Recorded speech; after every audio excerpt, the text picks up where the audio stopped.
Imagine being so powerful that the police can't touch you. The FBI can't touch you. The entire government can't touch you. You run an empire worth $100 million a year. You have politicians in your pocket. You have judges on your payroll. You control an entire city.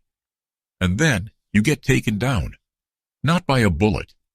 Not by a raid. Not by a SWAT team. By a piece of paper. By the one thing you never thought would matter. Taxes. This is the story of Al Capone, the most powerful gangster in American history. The man who thought he was above the law. The man who laughed at the government. And the men who finally brought him down. Not with guns, but with calculators. Let's get into it. Before we talk about how Capone fell, we need to understand who he was. Al Capone was born in Brooklyn, New York, in 1899. His parents were poor Italian immigrants. His father was a barber. His mother was a seamstress. He was actually a decent student at first. But at 14, he hit a teacher who was punishing him. That was it. School was over. Capone worked odd jobs, a candy store clerk, a bowling alley pin boy, a bookbindery cutter, nothing special. Then he joined a street gang. And that's when everything changed. He got a job at a bar called the Harvard Inn in Coney Island. He was a bouncer. One night he made a comment to a woman at the bar. Something about her nice ass. Her brother didn't appreciate that. He pulled a knife and slashed Capone across the face, 3 scars. Left side of his face. That's how he got the nickname Scarface. But here's the thing. Capone hated that name. He would hide the scarred side of his face in photos. He told people the scars were from war wounds. His closest friends called him Snorky, which meant sharp dresser. But what Capone really wanted was something bigger. In 1919, Capone got an invitation from his old mentor, Johnny Torrio. Torrio was running a criminal operation in Chicago, and he needed help. Chicago at that time was the perfect place for a gangster. Why? Because of Prohibition. In 1920, the United States banned alcohol. No production, no sale, no transportation of alcoholic beverages. It was completely illegal. But here's the thing. People still wanted to drink. They would pay for alcohol, and they would pay big money. Torrio and Capone saw the opportunity. They started smuggling illegal alcohol into Chicago. They set up secret bars called speakeasies. They bought off politicians and police. By 1925, Capone was in charge of what became known as the Chicago outfit. At the peak of his power, Capone's operation was worth $100 million a year. In today's money, that's about $1.4 billion. He controlled gambling, prostitution, and most importantly, bootlegging. And he was violent, extremely violent. The most famous example, the St. Valentine's Day Massacre. February 14, 1929, Valentine's Day. Capone's rival was a gangster named Bugs Moran.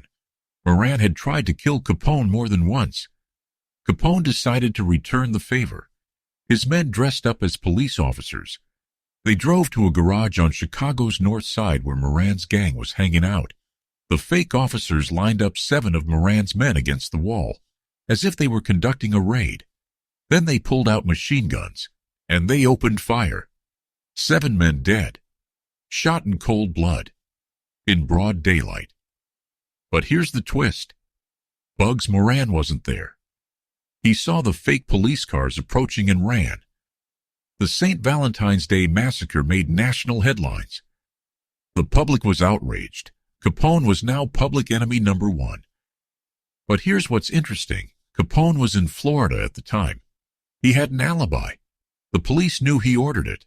The public knew he ordered it. But they couldn't prove it.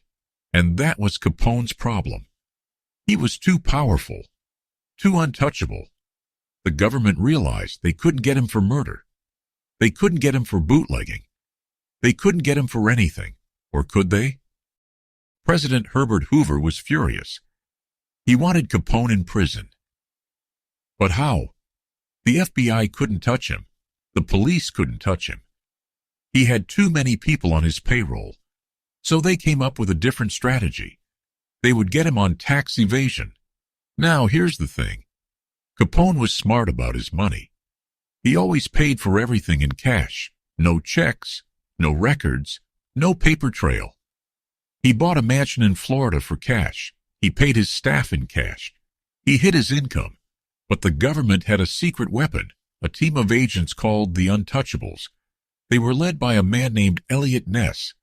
These were agents who couldn't be bribed, and they were joined by IRS agents, tax investigators who knew how to follow the money. The government had a key legal ruling on their side. In 1927, the Supreme Court ruled that income from illegal activities is still taxable. So the government didn't need to prove Capone was a gangster. They just needed to prove he didn't pay taxes. They started investigating. They found people who worked for Capone. They convinced them to talk. They tracked his spending. They built a case, but it wasn't easy. Capone had a habit of intimidating witnesses and bribing officials, but the government was determined. On June 5, 1931, Capone was indicted on 22 counts of income tax evasion. Capone was confident. He thought he would get off. He tried to make a deal, plead guilty in exchange for a light sentence. He wanted just 2.5 years. But the judge, James H. Wilkerson, had other plans. He said, "I will not honor any deal." So Capone withdrew his guilty plea. He decided to fight the case, and then something brilliant happened. The judge found out Capone was trying to bribe the jury. So what did the judge do? He switched the jury at the last minute. Capone had no time to bribe the new jurors. The trial began. The prosecution documented Capone's lavish spending: $135 suits, expensive cars, a mansion in Florida. They presented evidence that Capone had a huge income and had paid exactly 0 taxes. On October 17, 1931, the verdict came back. Guilty on 5 counts of tax evasion. The judge sentenced Capone to 11 years in federal prison and fined him $50,000. As the verdict was read, Capone did something unexpected. He grinned. He seemed to think he got off easy. He didn't understand. He would serve his time in some of the worst prisons in America. Capone started his sentence at Atlanta Penitentiary. He was comfortable there. He even bribed the guards. But the government found out, and they decided to teach him a lesson. They transferred him to the most notorious prison in America, Alcatraz. Alcatraz was a maximum security island prison in San Francisco Bay. It was designed for the most dangerous criminals. No bribes, no privileges, no control. Capone was isolated from the outside world. He couldn't run his empire. He couldn't buy favors, and his health started to decline. As a young man, Capone had contracted syphilis. He never treated it properly. The disease was now attacking his brain. He was suffering from dementia. His mind was deteriorating. In 1939, Capone was released on medical grounds. He had served 6.5 years, but the man who walked out of prison wasn't the same man who walked in. Capone retired to his Florida estate on Palm Island. He lived with his wife, May. But his health kept getting worse. His doctors performed tests. The results were shocking. Capone's mental state was that of a 12-year-old child. The once powerful gangster who controlled a billion-dollar empire couldn't even take care of himself. On January 25, 1947, Al Capone died of a heart attack. He was 48 years old. The New York Times wrote, "Capone was the symbol of a shameful era, the monstrous symptom of a disease which was eating into the conscience of America. A fitting end for a man who terrorized a nation." So what's the lesson from Al Capone's story? He thought he was untouchable. He had money. He had power. He had politicians in his pocket. But in the end, it wasn't bullets that brought him down. It was taxes. The government didn't need to prove he was a murderer. They didn't need to prove he was a bootlegger. They just needed to prove he didn't pay taxes. And that's the thing. No one is above the law. Not even the most powerful gangster in America. If you enjoyed this story, hit that like button. Subscribe for more crazy legal stories. Comment below. Should the government have gone after Capone for murder instead of taxes? I'll see you in the next one. Take care.